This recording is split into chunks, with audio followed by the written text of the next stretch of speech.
ಈ ಮಧ್ಯೆ ವಿಧಾನಸೌಧದ ಮುಂಭಾಗದಲ್ಲಿ ಯಾರೋ ದರ್ಶನ ಅಭಿಮಾನಿ ಒಬ್ಬ ಬೈಕ್ಗೆ ಬೆಂಕಿ ಹಚ್ಚಿ ಹುಚ್ಚಾಟ ಮೆರೆದು ನಾನು ನೋಡಬೇಕು ನನ್ನನ್ನು ಬಂಧಿಸಿ ಜೈಲಿಗೆ ಹಾಕಿ ಅಂತೆಲ್ಲ ಕೂಗಾಡಿದಾನಂತೆ ಯಾರೋ ಚಿತ್ರದುರ್ಗದ ಮೊದಲು ಪೃಥ್ವಿರಾಜ್. ಇಲ್ಲ ಅದೇನೋ ಮಗುದ ಗಲಾಟೆ, ಇವನು ಹಿಂಗೆ ಟ್ರಕ್ಕಿಂಗ್ ಅದು ಇದು ಅಂತ ಹೋಗ್ಬಿಟ್ಟು ಅವ್ರ ತಾಯಿ ಏನೋ ಕಂಪ್ಲೇಂಟ್ ಕೊಟ್ಟಿದ್ರಂತೆ ಸರ್. ಆಗ ತಾಯಿ ಜೊತೆಗೆ ಪೊಲೀಸರು ಅನುಚಿತವಾಗಿ ವರ್ತಿಸಿದ್ದಾರೆ ಅನ್ನೋ ಕೋಪ ಒಂದಿದೆ ಅಂತ. ಬಟ್ ಇದು ಒಂದಿದೆ, ಎರಡೂ ಆಡ್ ಆನ್ ಆಗಿದೆ. ಸುಮ್ಮನೆ ಪಬ್ಲಿಸಿಟಿಗೆ ಸೇರಿಸ್ಕೋತಿದ್ದಾನ ಹಂಗಾರ ಅವನು. ಹಂಗಾರೆ ಅವನನ್ನು ಅರೆಸ್ಟ್ ಮಾಡಿ ಕಳಿಸಿ, ಒಳಗಡೆ ಹೋಗಿ ನೋಡ್ಕೊಳ್ಳಿ ಬೇಕಾರೆ. ಇದು ಬರಲಿ, ಯಾರು ಬೇಡ ಅಂದಿರೋರು. ನನಗೆ ಅಷ್ಟೊಂದು ಇಷ್ಟ ಇದ್ರೆ ಸುಮ್ಮನೆ ಒಂದಕ್ಕೊಂದಕ್ಕೆ ಪೋಡಿಸ್ತಾ ಇರೋದು ಪಬ್ಲಿಸಿಟಿನಲ್ಲಿ ಅಷ್ಟೇ.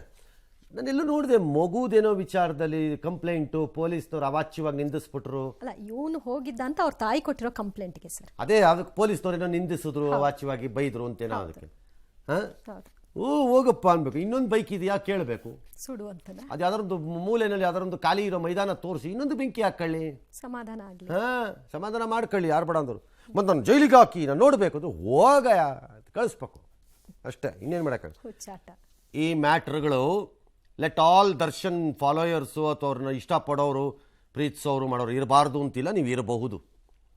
ಇದನ್ನು ಈ ರೀತಿಯ ಹುಚ್ಚಾಟಗಳು ಮತ್ತು ನಿಮಗೆ ಇಷ್ಟ ಬಂದಂತಹ ಕೂಗಾಟಗಳಿಂದ ಇತ್ಯರ್ಥ ಮಾಡೋ ಪ್ರಕರಣ ಅಲ್ಲ ಇದು.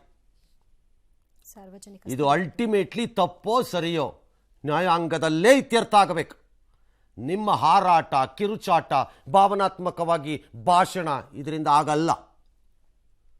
ಈ ಕನಿಷ್ಠ ಪ್ರಜ್ಞೆ ಇಲ್ಲದಿದ್ದರೆ ನೀವು ಮಾಡ್ತಿರೋ ಡ್ಯಾಮೇಜು ನೀವು ನಂಬಿರೋ ನಿಮ್ಮ ಹೀರೋಗೆ. ಅದು ನೆನಪಿಟ್ಕೊಳ್ಳಿ. ಎಸ್.